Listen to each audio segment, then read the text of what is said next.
হ্যাঁ প্রিয় এইচএসসি শিক্ষার্থীবৃন্দ, ইতিমধ্যে তোমাদের এইচএসসি পরীক্ষা শেষ, কিন্তু ইংলিশ নিয়ে তোমাদের যে ভয়, এটা কি শেষ হয়েছে? শেষ হয়নি। আমাদের সহযোগী ইংলিশ হাব কিন্তু মাত্র 2 মাসের ইংলিশ কোর্স নিয়ে আসছে।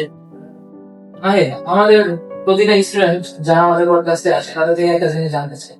ধরেন আপনি প্রায় 2 মাস যাবত এখানে আছেন, এখানে প্রতিটা এনভায়রনমেন্ট সম্পর্কে আপনারা জানেন, টিচারদের সম্পর্কে জানেন, ওভারঅল কি ফেসিলিটিস আমরা প্রোভাইড করে সব কিছু জানেন। এখন ধরেন আপনাকে একদিনের জন্য সহযোগী ইংলিশ ডাইরেক্টর বানায় দেওয়া, আপনি কোন কোন জায়গাগুলো ইমপ্রুভ করবেন এবং কেন কাজ করবেন আর কোনগুলো আপনি বাদ দিবেন? এটা সত্যি আপনি যে কোশ্চেনটা করছেন এটা খুবই টাফ অ্যান্সার দেওয়া। কিন্তু বিষয়টা হচ্ছে এমন যে এমন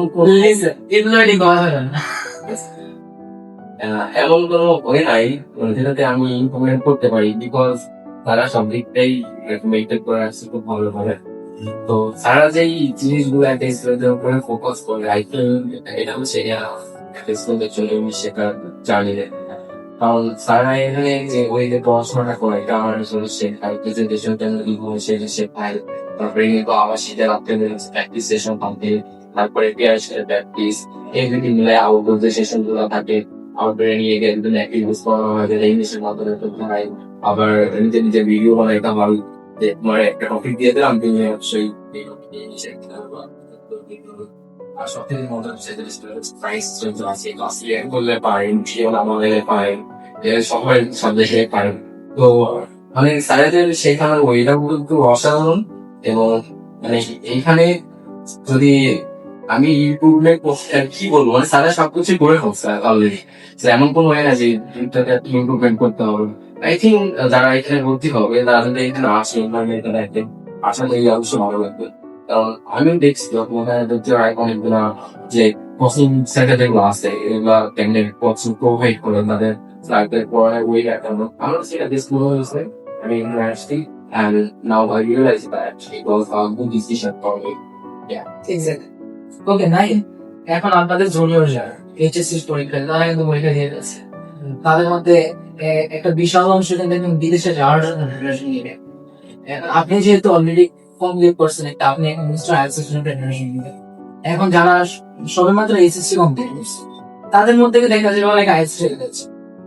after 2 months after completing your course, এখন আপনার কাছে কিরকম মনে হয়ে গেছে যে একটা স্টুডেন্ট যদি এইচএসসি শেষ করে যদি সে আইএলটিএস প্রিপারেশন নেয়, তার জন্য এটা খুব হার্মফুল হতে পারে আর কত হেল্পফুল হতে পারে? এটা আপনার পার্সপেক্টিভ, আপনি বর্ণনা করুন।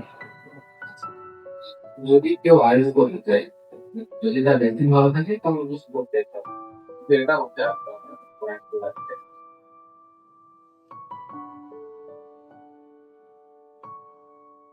আপনার সিরিজটা ভালো লাগবে, কারণ কিছু অবরোধ থাকে যখন একটা মানুষ আইএলটিএস শুরু করে তখন কিন্তু ব্যাসিকটা যদি নর্মাল থাকে তখন ওটা রিভিশন করতে হয়, তখন অ্যাডভান্স যে ওয়ার্ডগুলো আছে ওয়ার্ডগুলো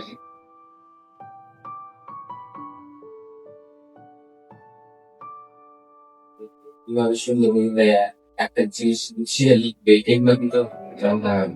তো সেই ক্ষেত্রে যে বেসিকটা যদি নর্মাল হয় সেরকম শুরু করতে না।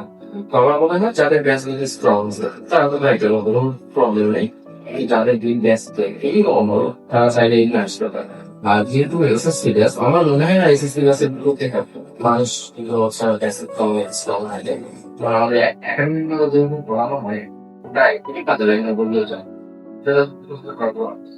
সেক্ষেত্রে আমি সাজেস্ট করবো যে এখানে আসতে, কারণ যদি বেসিকটা সবাই হয়ে যায় পরবর্তীতে আইএলটিএস নিয়ে কিছু কাজ করছে, সেক্ষেত্রে আমি সবাইকে সাজেস্ট করবো কারণ তারা এখানে আসছে। আর যদি তাদের পড়াগুলি এগুলো থাকে যে না আমি আইএলটিএস করবো না, তারপরেও তারা আসতে পারে, কারণ তাদের এসএসসি পরে হচ্ছে ইন্টারনেট যে পড়ালেখাগুলো আছে এখানে হচ্ছে এখানে ইংলিশ অবশ্যই থাকতে হবে। সেক্ষেত্রে কিন্তু তাদের বেসিকটা একদমই স্ট্রং হয়ে যাবে, পরবর্তীতে তারা আমি বুঝতে পারি যে আমি মনে আগিয়ে আছে।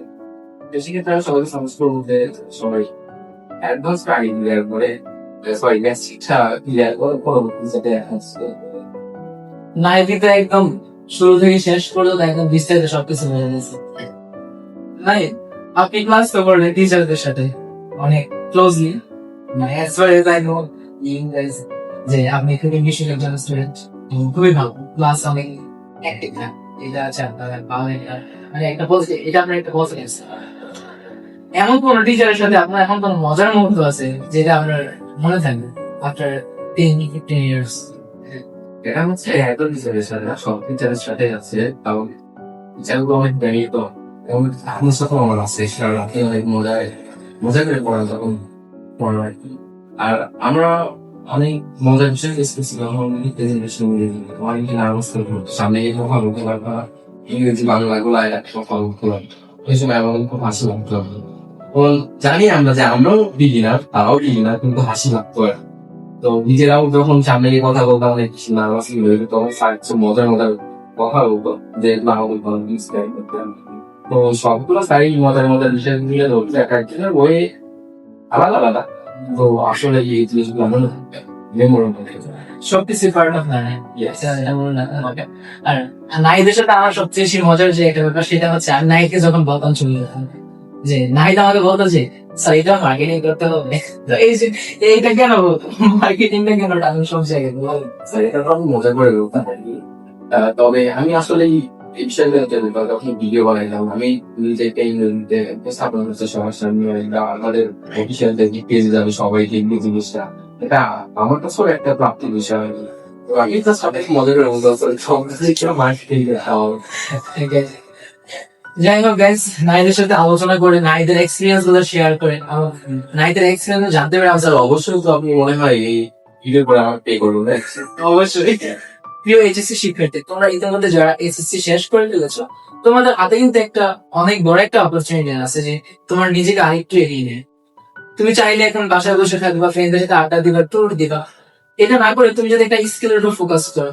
এখন আমাদের যেটা জেনারেশন, এই জেনারেশনে ইংলিশটা কিন্তু তুমি যে শুধু বিদেশে যাবে এটার জন্য শিখতে হবে, ইংলিশটা কিন্তু সব জায়গাতেই প্রয়োজন। তুমি জব করতে চাও, তোমার একটু ভালো হাই ক্লাস সোসাইটিতে যাও, কখন কাজে লাগতেছে।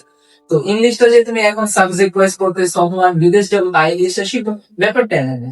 তোমার হাতে যদি সুযোগ থাকে অবশ্যই নিজের একটা স্কিল তুমি ইমপ্রুভ করে নেবে, এটা তোমাকে আরো অনেক দূর এগিয়ে নিয়ে যেতে সাহায্য করবে।